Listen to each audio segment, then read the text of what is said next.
Ayan, isang magandang hapon mga ka-farmers for today's vlog. So ngayon ay nag-aabono ng triple 4 din sa sibuyas. So pagkalipas ng 3 araw nag-abuno na guys.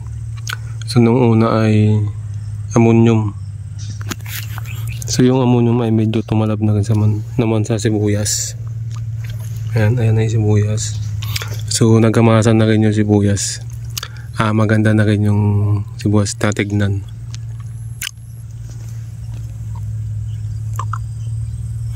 Ayan, medyo makapal-kapal pa rin naman ang sibuyas. Medyo okay pa. So mabawasan pa naman yan dahil umuulan pa. Ayan, may mga damo-damo pa pero okay lang yan.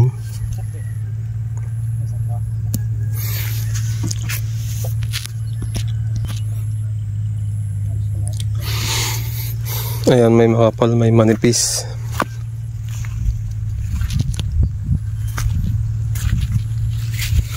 Ayan, may makapal, may manipis siya. Pero maganda lang tignan ni sibuyas.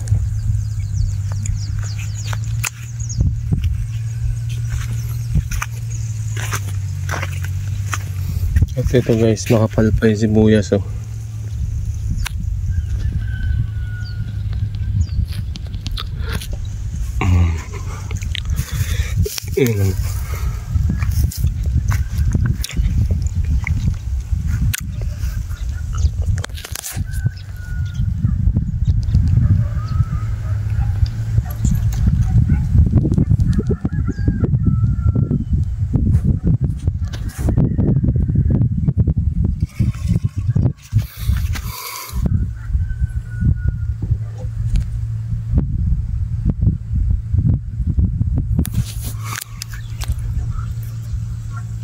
So yan lang naman mga ka-farmers.